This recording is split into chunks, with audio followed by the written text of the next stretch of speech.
Hey guys, welcome back to the theory lessons. In this video we're looking at the interval of sixth, major sixth, and minor sixth on the guitar. So we're going to be looking at that in the context of two sets of strings, strings 3 and 1 together and strings 4 and 2, or the G and the E strings and the D and the B strings together. And we're going to relate that to open position chords so we have something to visualize these intervals around. There's many different ways to think about intervals. There's many different ways to use them. I was just noodling at the beginning of the video there, playing around with major and minor sixth. And so it can be used for chord playing, it can be used for fills, it can be used for soloing, you name it. It's a very versatile concept on the guitar. So, but we're going to relate it to our D major, D minor, and A minor chords.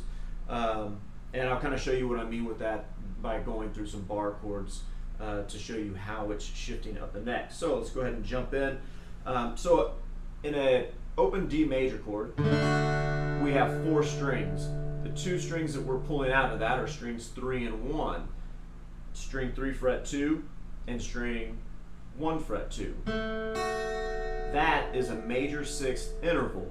So a D major chord is something that I can visualize as I superimpose this shape on top of it. If I'm using it for any of the reasons that I just mentioned. So that's the chord shape. The D major and the D minor are the chord shapes that we're going to visualize for this full chord scale of 6 in the key of D major, which is going to look like this.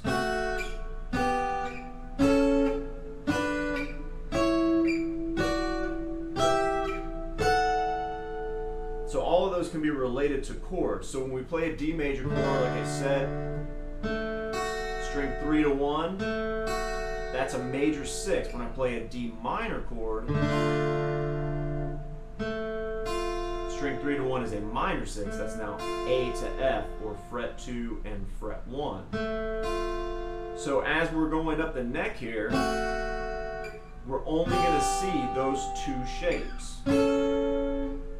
So this is a major sixth, a minor sixth, a minor sixth, a major sixth, a major sixth, a minor sixth, a major sixth, and a major sixth. And all of those, the way that we're talking about it, can correspond to a chord specifically in the key of D major, but they can be treated differently. It's just to give us a way to work on it, essentially.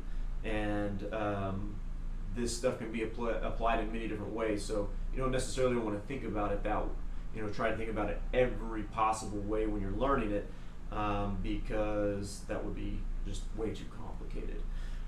So I'm going to play through this little chord scale. So what we're thinking is D major,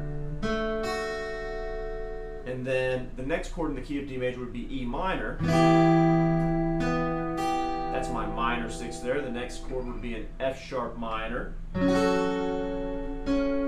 another minor sixth. My next chord would be G major. So all these notes that I'm picking out of the chord are the ones that we're going to be playing in the sixth scale that we're going to learn here in a second. Next one is A major. Next one is B minor. And we have a C sharp diminished and a D major.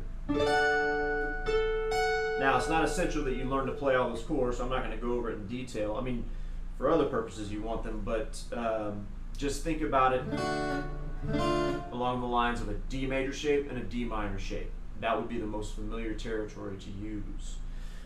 Okay, so we're starting on strings 3 and 1, fret 2, finger 2 here, fret 1, fret 2, finger 3 here. And we're trying to lean on that second string with our middle finger just to mute it, right? We don't have to touch it, but just a little bit, just to lean on it and mute it. So, fret 2 and fret 2. This second finger is going to stay on the 3rd string the entire time. It's going to make the transitions easier. Then we slide up 2 frets with finger 2 and put finger 1 down. So I'm on fret 4, and fret 3. Then I slide that exact same shape up 2 frets, so now I'm on 6 and 5. Then I slide my second finger up 1 fret, and I put my third finger back down. I'm on 7 and 7. And then I slide that up 2 frets, 9 and 9 there. Then I slide my middle finger up 2 frets. I'm on 11 and 10 now. And then I slide up 1 fret and I put finger 3 back down. That's 12 and 12. And then same shape, 2 frets up, 14 and 14. So that's a major 6, minor 6, minor 6, major 6, major 6, minor 6, major 6, major 6, and back down, major, major, minor, major, major, minor, minor, major. Learn to play it with that finger, and that makes it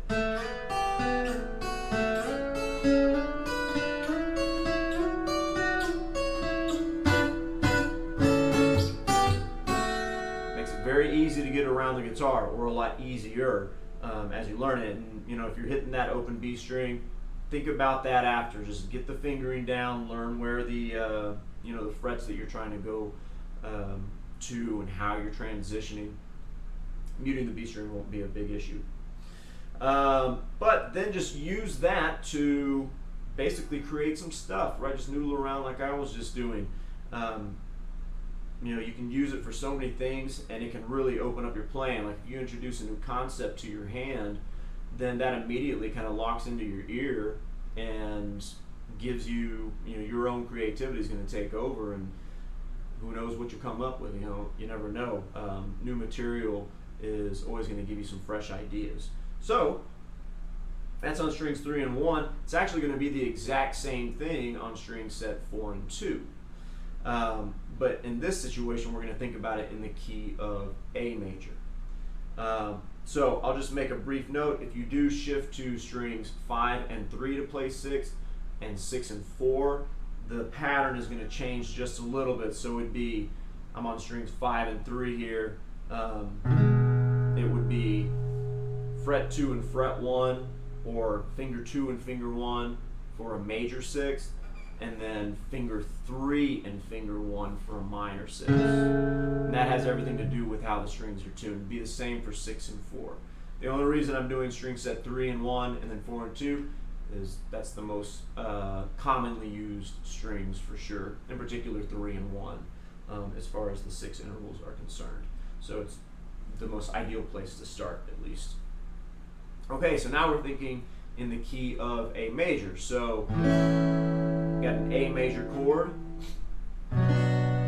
B minor chord, C sharp minor chord. So all these bar shapes are going to be based off of A major and A minor. Major 6, 2 and 3, 2 and 1, minor 6. So I'll go through the little chord scale, and then I'll go through the intervals. So A major, B minor, C sharp minor, D major, E major, F sharp minor, and then G diminished. Whoops, sorry, G sharp diminished. And then A major. So it's going to be the exact same finger as before. Now finger 2 is leaning on string 3 to mute it. So we're on frets 2 and 2. And then 4 and 3. 6 and 5. 7 and 7. 9 and 9. 11 and 10, 12 and 12, 14 14 and 14. It's the exact same thing as what we did on strings 3 and 1. Just remember that this is in the key of A major.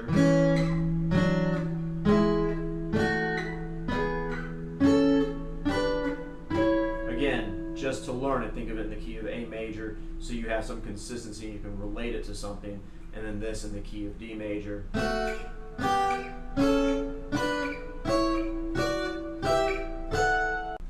So one thing I'll have my students do once they get comfortable with some of the intervals on the guitar is to create a little riff. So maybe it's a chord progression. It can really be anything. It doesn't have to be super complicated.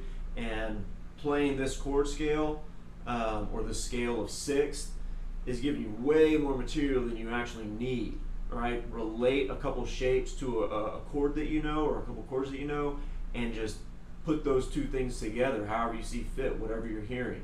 Don't think about it being right or wrong. It's just kind of experimenting on the guitar, being creative like I always talk about. I think that's a real important part of playing, because then you start to depend on yourself to come up with stuff. It gets a lot more interesting, and you're able to interpret and analyze other players' music or the way that they play a lot more easily and incorporate it into your playing.